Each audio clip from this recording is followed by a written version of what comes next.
I'm Jace Lacob, and you're listening to Masterpiece Studio. If you walk through the Great Hall of Hampton Court Palace, the site of King Henry VIII's court, a canny observer might notice the intertwined initials H and A for Henry and the bewitching Anne Boleyn, Henry's second wife. The interlacing of those initials speaks to the love and devotion between the two and acts as a bittersweet reminder that grand buildings and palaces all too often survive far longer than romance. Centuries later, historians and viewers alike are still captivated by the story of Henry VIII and his 6 wives, one overflowing with romance, betrayal, heresy, and executions, proving quite emphatically that truth is often far stranger than fiction. Henry's legacy has endured these past several centuries, helped by copious books, television shows, films, plays, and works of art that depict the voracious and murderous king as he stops at nothing to ensure himself a male heir. Or perhaps it's that Herman's Hermit song, I'm Henry VIII I Am, that has cemented his place in pop culture. Or the prevalence of that morbid nursery rhyme about his 6 wives. Divorced, beheaded, died. Divorced, beheaded, survived.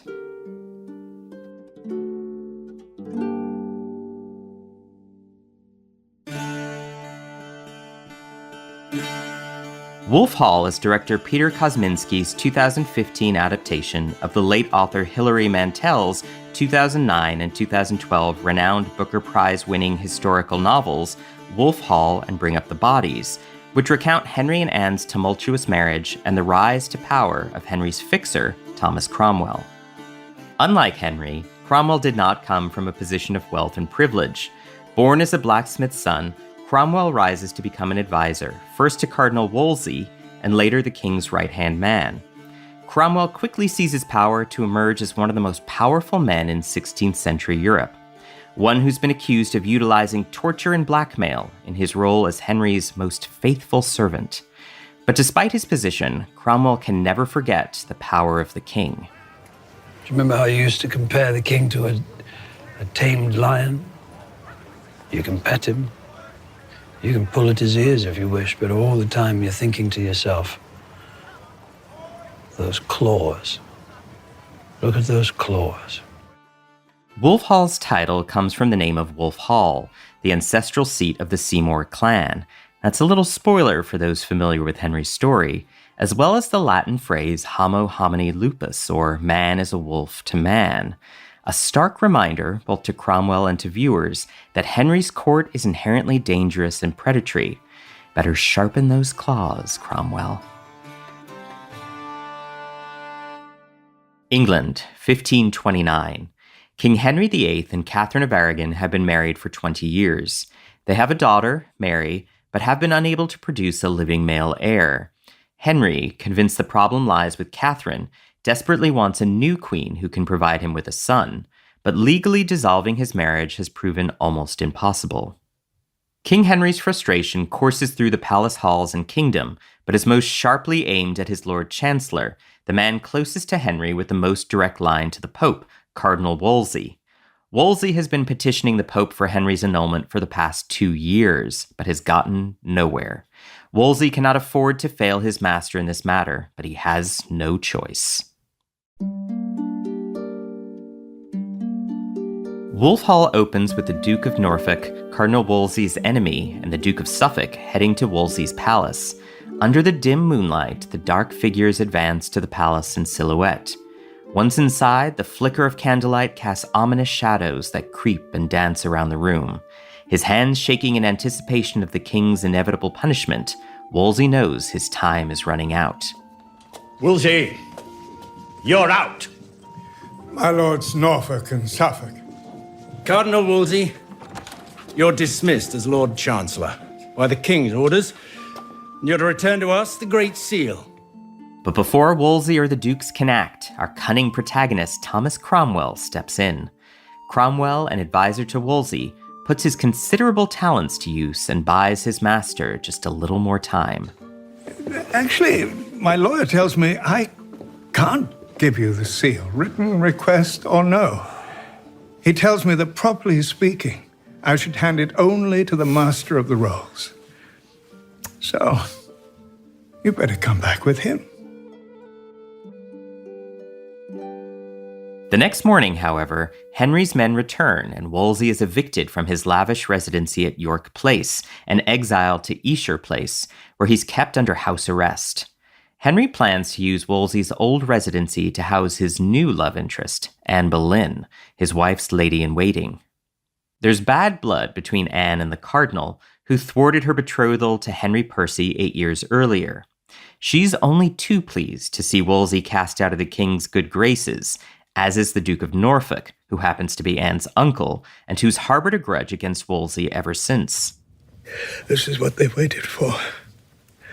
Suffolk, Norfolk, Boleyn. They won't rest until they have my head. Cromwell has been Wolsey's loyal advisor for 8 years, and he owes his elevated status to the Cardinal who took him in. With his master now in exile, Cromwell prepares to fight for Wolsey. After a tense dinner with Chancellor Thomas More and French diplomat Eustace Chapuis, Cromwell's friend Antonio Bonvici gives him some advice.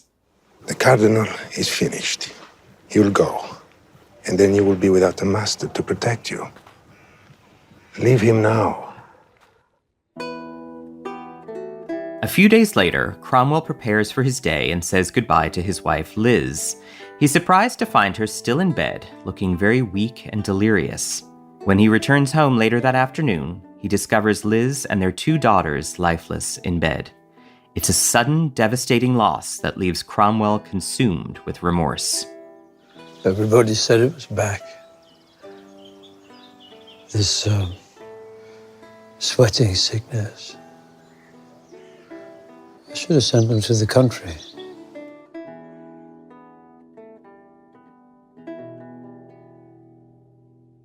Through a series of flashbacks, we learn that King Henry's wife, Catherine, was previously married to Henry's brother, Arthur, who then died at age 15 without an heir. Although Catherine claims her marriage to Arthur was never consummated, King Henry believes this is the sin that cursed his marriage to Catherine, preventing him from having a male heir. And this is also his angle to prove to the Pope that his marriage to Catherine isn't legitimate and can be annulled. But still, the Pope won't budge. Back in the show's present day, we return to York Place, where Cromwell meets Anne Boleyn in her new residence. Anne Boleyn and Thomas Cromwell are both in favor of the king's annulment. However, Anne's resentment with Wolsey makes Cromwell an enemy by association. No one's more distressed than the Cardinal that the king cannot have his heart's desire, which was ever the Cardinal's desire too. He knows that all the king's subjects repose their hopes in you for an heir to the throne. Very nice. Very nice, Master Cromwell. But try again. One thing. One simple thing we asked of the Cardinal, and he would not. You know it wasn't simple. Well, perhaps I'm a simple person. Do you feel I am? You may be. I hardly know you. Wolsey's fate, although not yet determined, is looking more and more grim. Cromwell needs to find a way to save his master's and friend's life. Cromwell petitions the Duke of Norfolk for a seat in Parliament to speak on Wolsey's behalf. Episode 1 ends with Cromwell asking Henry for a trial for Wolsey, but the king's mind is already made up.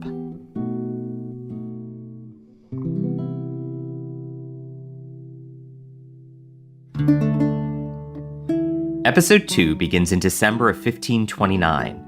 Cardinal Wolsey is still in exile at Esher, but Anne Boleyn and her uncle, the Duke of Norfolk, want him even further away from Henry, far north in Yorkshire. Cromwell is still in London, battling on Wolsey's behalf, but he isn't making much progress with the king. I can't talk about the Cardinal. Your Majesty. No. Don't you understand? I can't talk about it. At Esher Place, Wolsey is in low spirits, preparing to make the journey to the distant north. King wants me gone. Wants to humiliate me. Thinks it sends a sharp message to the Pope.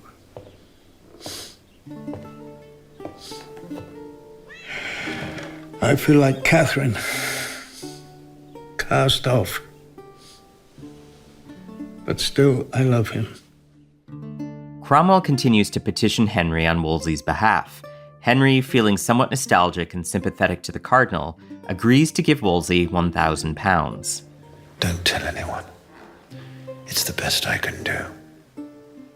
Take it with my blessing and ask him to pray for me.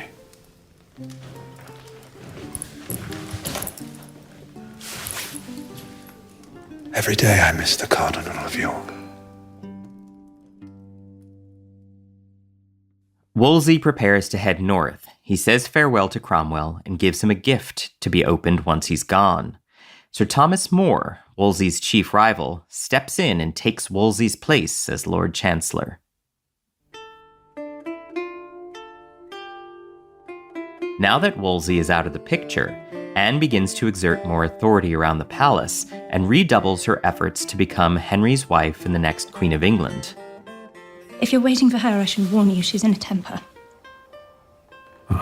Nothing happens quickly enough for Anne. You'd think she'd be happy.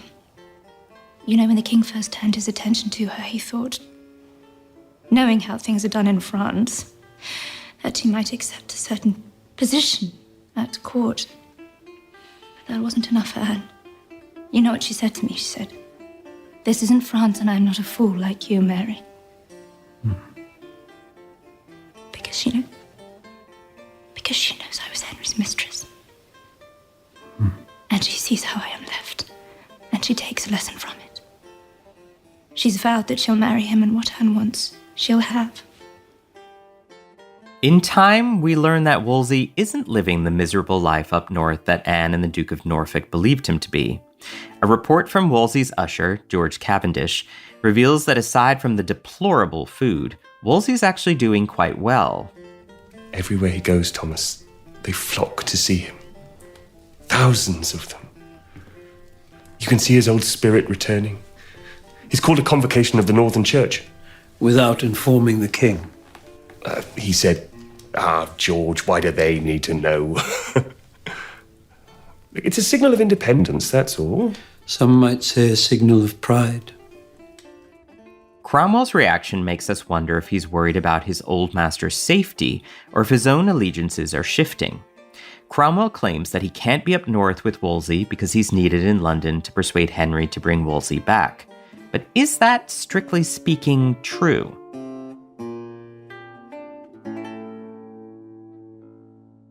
Cromwell's sly tactics soon win him the king's favor as Henry begins to call on Cromwell for both professional and personal counsel. Some say that I should consider my marriage dissolved. I should remarry as I please, and soon. But there are others who say... I'm one of the others. Dear Christ, I shall be unmanned by it. How long am I supposed to wait? Nan says she'll leave me. Says there are other men. Says she's wasting her youth. One night, Henry summons Cromwell because he had a dream about his late brother Arthur that left him feeling uneasy. Cromwell offers the king his strategic support. Why does he come back now? I have been king for 20 years. Because now is the vital time. Now is the time for you to become the king you should be, the sole and supreme head of your kingdom. Ask Anne. She'll say the same. She does. She says we should not bow to Rome. And if your father should come to you in a dream, you take it the same way as you take this one. They come to strengthen your hand. Toward the end of episode 2, Cromwell is once again visited by George Cavendish, who brings news of Wolsey. The other night, Henry Percy, determined to get revenge on Wolsey for preventing his marriage to Anne Boleyn, arrested Wolsey on charges of high treason. On the route back to London, Wolsey fell ill in Leicester and died the following day. As Cavendish relays the news, tears well up in Cromwell's eyes.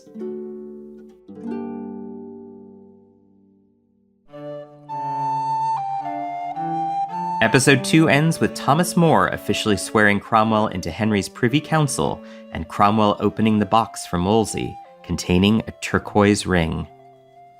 I knelt by his body, and I wept, and I prayed to God to send vengeance upon them all. There's no need to trouble God, George. I'll take it in hand.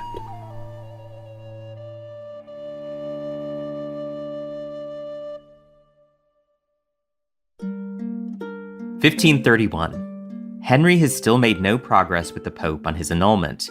His frustration growing, Henry decides to take matters into his own hands and asks Parliament to make him the supreme head of the Church in England so he can annul his own marriage.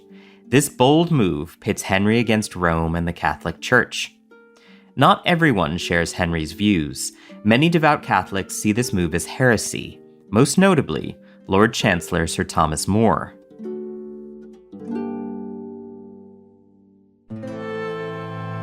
Heresy becomes a central theme in this episode, and Thomas More its main opposition.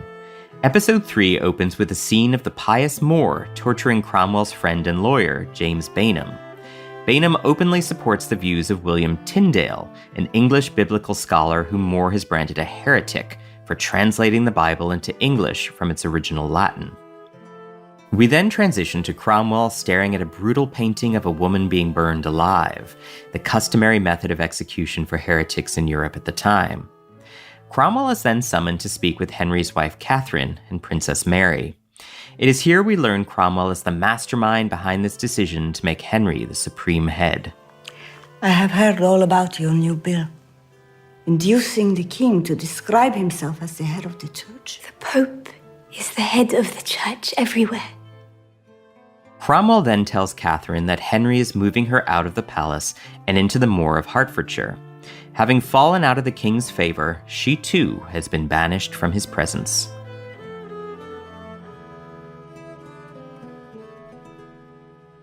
Cromwell's bill is brought before Parliament, and the majority votes to make Henry the supreme head of the Church in England. Meanwhile, Henry and Anne spend more time together. As long as she's in good standing with the king, she's safe. But in a private conversation with Cromwell, Anne reveals how aware she is of the complex politics at play. Last week at Greenwich, a friar preached to us about the good king who was corrupted by the wicked Jezebel. Apparently, she built a pagan temple and let the priests of Baal into the palace. She ended up being thrown out of a window. I'm the Jezebel. You see? And you're the priests of Baal. I see. Cromwell then tells Anne that Thomas More has arrested and tortured his barrister James Bainham, a follower of Tyndale. Cromwell asks Anne to do something about it. Your barrister friend will recant, and he'll be released. And if he doesn't? Then he's a fool. People should say whatever will keep them alive. You would, wouldn't you? Anne's pragmatic words are a central theme in the story. Those who willingly adopt the favorable stance can keep their necks and live to tell the tale, while those who stick by their morals are unlikely to survive. Panic soon spreads through the Boleyn family as Henry Percy circulates a dangerous rumor that he and Anne are still legally married. If this were found to be true, Anne and the king could not wed. Anne's tenuous position comes into focus. She and her family are only safe if Anne is in power. I deny everything. Good. Harry Percy spoke of love. I'll allow that, but there was no contract. And no consummation. My sister is a notorious virgin. Cromwell threatens to destroy Henry Percy financially if he utters one more word about his relationship with Anne. Cromwell's true alliance is now with the king. If King Henry wants to marry Anne, Cromwell will do all he can to make that happen, regardless of what he personally thinks of Anne. For Cromwell, like Anne, being in Henry's favor is the safest place to be.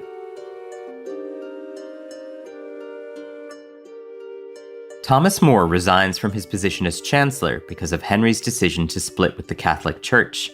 More sees this as heresy and will not support it. Anne is delighted to see one more person opposed to her marriage to Henry out of the picture. We're off to Calais. King of France has agreed to speak to the Pope in favor of my new marriage. We'll meet there to discuss points of a treaty. Last time we met, Wolsey arranged everything. I thought perhaps you could help organize things this time. Mm-hmm. Lean on me, Your Majesty. While in Calais, France, Henry makes Anne a binding promise of marriage, and they consummate their agreement. When they return to England, Henry follows through and officially marries Anne. Not long after, Anne is crowned queen. Her position is almost safe, and she now has what she wanted the most. But she must give Henry what he wants most, a male heir. Catherine's fate looms large over Anne, as Anne learns she is with child. Towards the end of episode 3, Anne prepares for confinement as she is nearing the end of her pregnancy. You look happy. Are you happy? Yes. Because of this. I was always desired. But now I'm valued, you see? And that's different. Cromwell's family, like Anne's, needs this baby to be a boy if they are all to survive. All of our fortunes depend on this lady now, and whether she can provide an heir. We all know it's a long road between a child in the womb and one safely in the crib. Episode 3 ends on a somber note as James Bainham, regretting his earlier recanting, reads from the English-language version of the Bible during a service and is imprisoned at the Tower of London. Cromwell tries to engineer his escape, but Bainham says no, unwilling to surrender his religious beliefs. He is burned alive at the stake. Will Anne's child be the male heir Henry has long desired? Is James Bainham's fate a warning for what is to come? And how safe is Cromwell's position? That's all coming up after the break.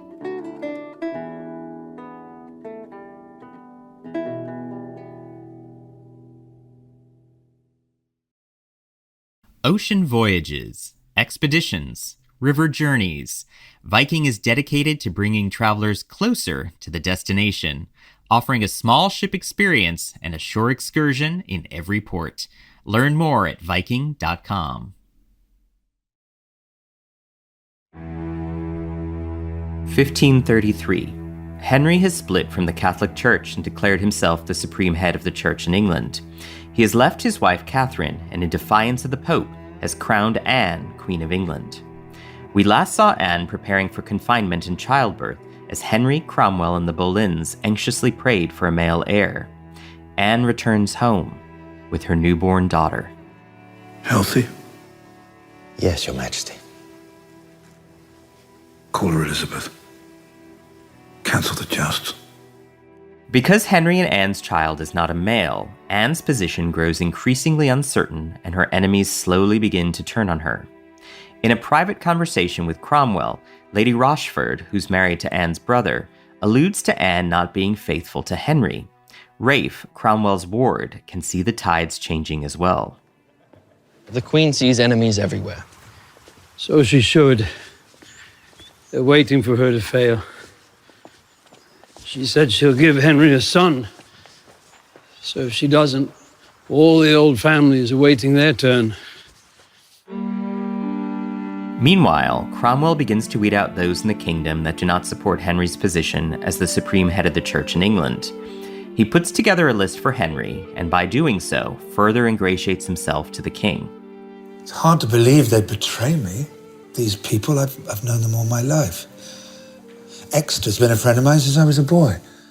Cromwell takes it one step further, a step that puts the pious Thomas More in a difficult position. We're putting a bill of succession forward, recognizing Anne as Henry's lawful wife and their children as the rightful heirs. If the bill succeeds, and it will, we'd like to seal the act with an oath. What sort of legislation needs to be confirmed by an oath?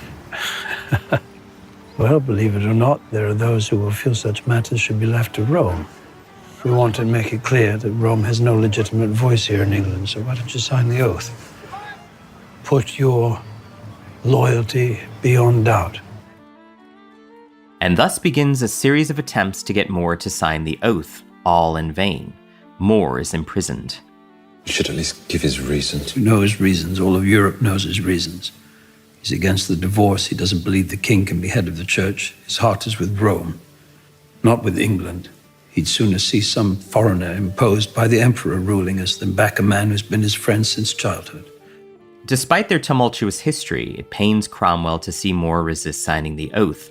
Cromwell visits him in the Tower and tries repeatedly to convince More to sign, but fails each time. Running out of options, Cromwell even tries to change Henry's mind. This business of Thomas More. I don't doubt his loyalty to Rome, nor his hatred of Your Majesty's title as head of the church. However, legally, our case is slender. It won't be easy. Do I keep you for what's easy? Do you think I've promoted you for the charm of your presence? I keep you because you are a serpent. Do not be a viper in my bosom. You know my decision. Execute it. Thomas More's wife, Alice, visits Cromwell to see if there's anything else that can be done, leading Cromwell to make one final attempt. But More is unwavering. When we meet again in heaven, as I hope we will, all our differences will be forgot, but for now we cannot wish them away. All I have, all I own, is the ground I stand upon. That ground is Thomas More. If you want it, you must take it. I will not yield it. More is put on trial and is found guilty of treason. He is sentenced to death, a martyr to his beliefs. My conscience stands with the majority. Against Henry's kingdom, I have all the kingdoms of Christendom. Now we see your malice, against sir. each one of your bishops. Now we see you choose Rome over England. Against your parliament. You traitor! I have all the general councils of the church stretching back for 1,000 years. By the end of episode 4, Cromwell plans out the itinerary for the king's summer progress and schedules 5 days at Jane Seymour's family home, Wolf Hall.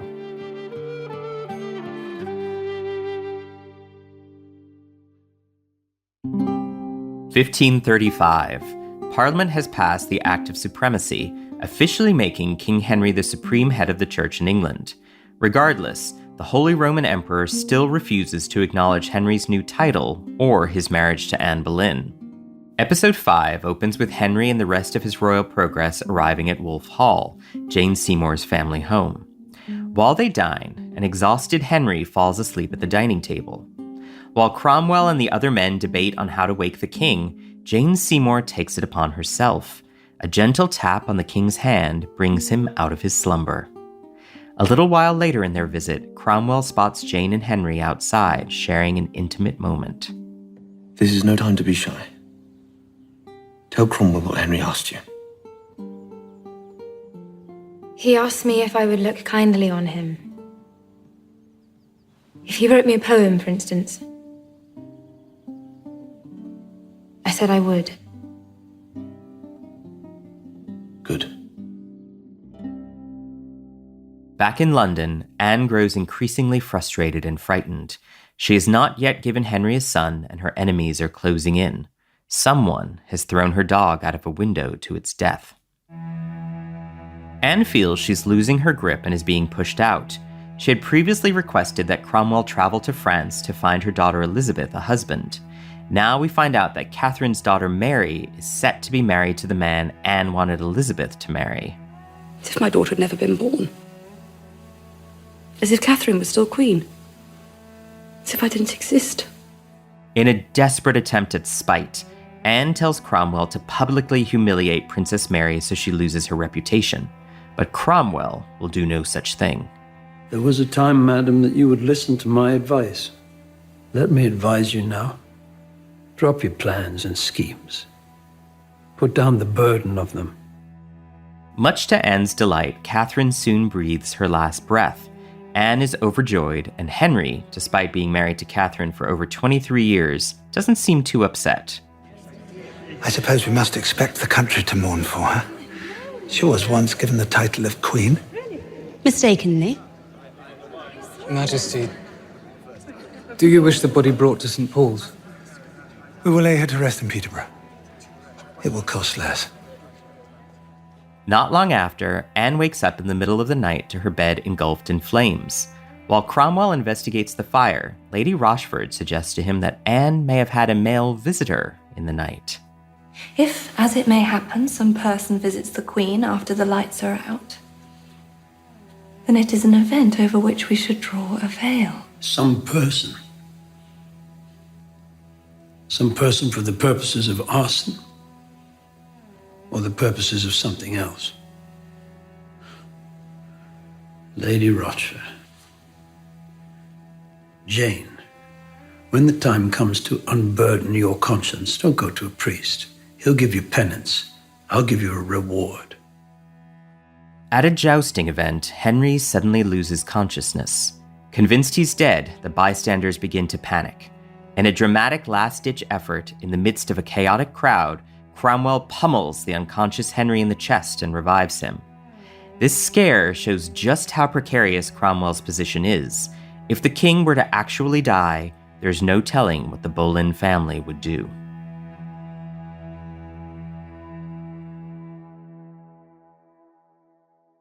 Henry and Anne have been trying for another child. Anne soon becomes pregnant but miscarries. Henry begins to wonder if he should never have married Anne. It seems to me that I was dishonestly led into this marriage. How? Dishonestly? It seems to me I was seduced, practiced upon, perhaps with charms, with spells. Women do such things. And if that were so, the marriage would be null, wouldn't it? Towards the end of episode 5, Henry has made up his mind about Anne and asks a big favor from Cromwell. I cannot live as I have lived, Cromwell. You must free me from this. From Anne. At the end of episode 5, Rafe shares some intel that could be exactly what Cromwell needs to execute the king's request. They talk about the Queen. They? Weston, Brereton, sometimes Norris. Go on. The Queen needs to conceive another child. Quickly. And they say that Henry cannot be trusted to do the deed, so one of them has to step in and do him a favor. Did they come to any conclusion? We're left with a final shot of the ghost of Wolsey visiting Cromwell with advice from beyond the grave. Trouble is, Thomas, the king wants a new wife. Fix him one. I didn't. And now I'm dead. Will Cromwell follow in his mentor's footsteps?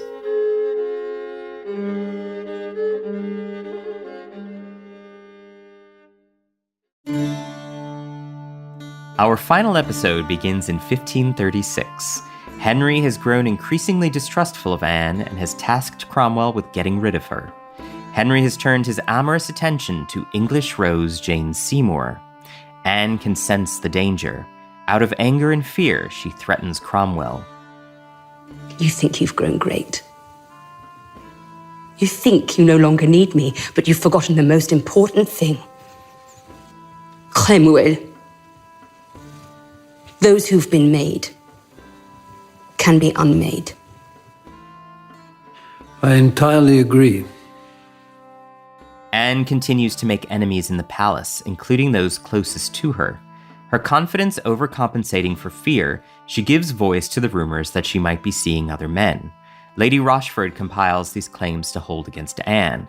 As Anne digs herself further into danger, everyone can sense her time is running out. She becomes frantic. Will you spill all your secrets, Anne? Or only some?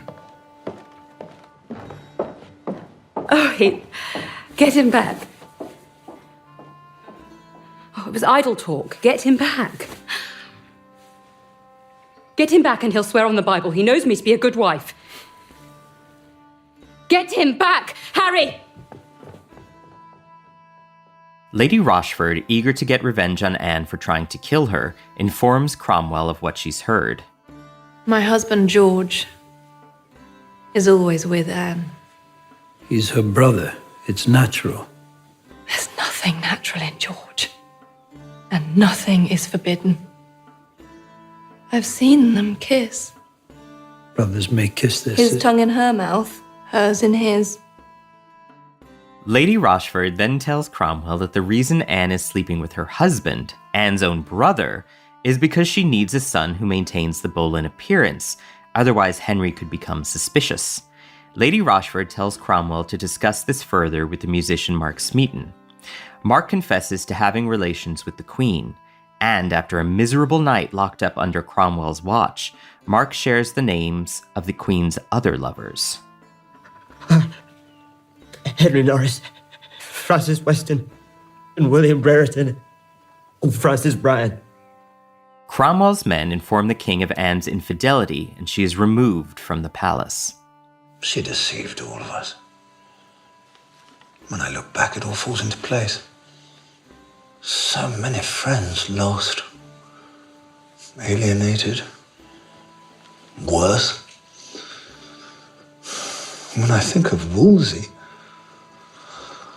the way she practiced against him.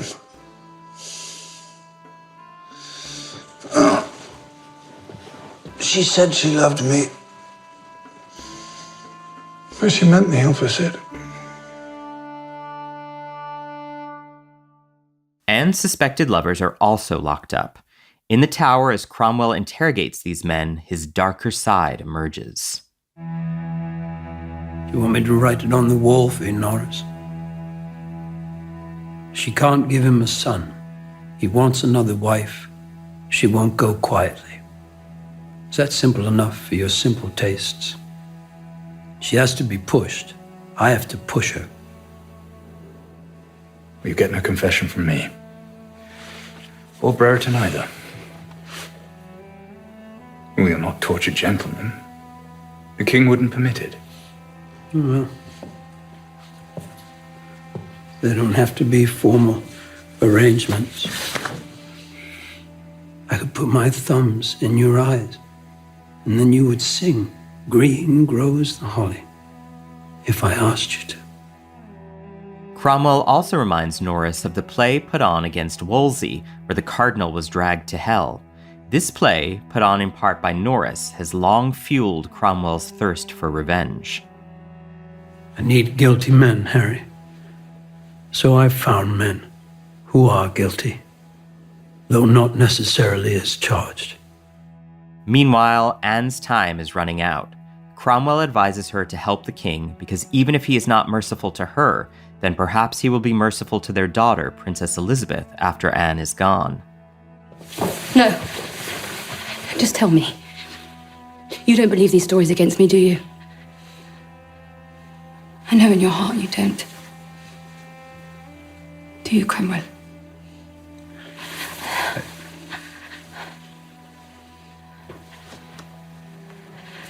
I only have a little neck.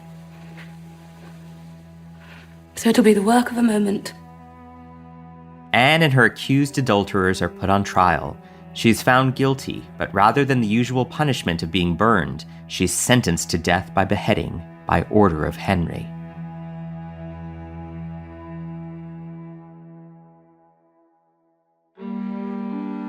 May 19th, 1536, the day of her execution. Anne walks to the scaffold, handing out coins to the eager spectators in the crowd, while glancing up at the tower, presumably where Henry waits. Anne gives a final speech before her execution. I am come hither to accuse no man, nor to speak anything of that whereof I am accused and condemned to die. But I pray God save the king,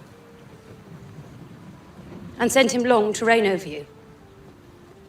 For gentler, nor more merciful prince was there never. And to me was he ever a good, a gentle, and a sovereign lord. But despite these pleas to Henry's better nature, the executioner's blade comes swiftly down on Anne's neck. We're left with a final chilling shot of Cromwell walking toward an exuberant Henry, arms stretched wide. As they embrace, Henry grins ear to ear, pleased with Cromwell's work at removing Anne from his life. But Cromwell's expression is melancholy, uneasy. Just how dangerous is this game he's been playing? How much more will be asked of him by his king? And given Henry's temperament, will Anne's warning that Cromwell can be unmade prove to be prophetic?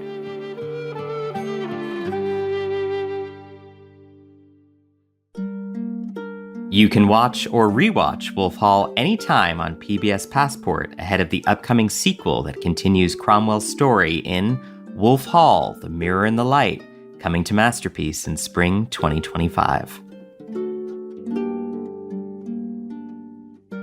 And with that, we conclude our 2024 programming here at Masterpiece. Be sure to tune in to Masterpiece on PBS in January for all new seasons of All Creatures Great and Small and Miss Scarlet.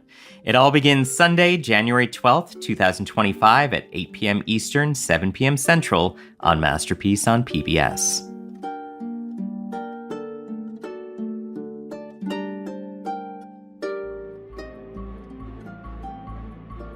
Masterpiece Studio is hosted by me, Jay Slaycobb, produced by Jack Pombriant, and edited by Robin Bissett. Elishaba Etup is our sound designer.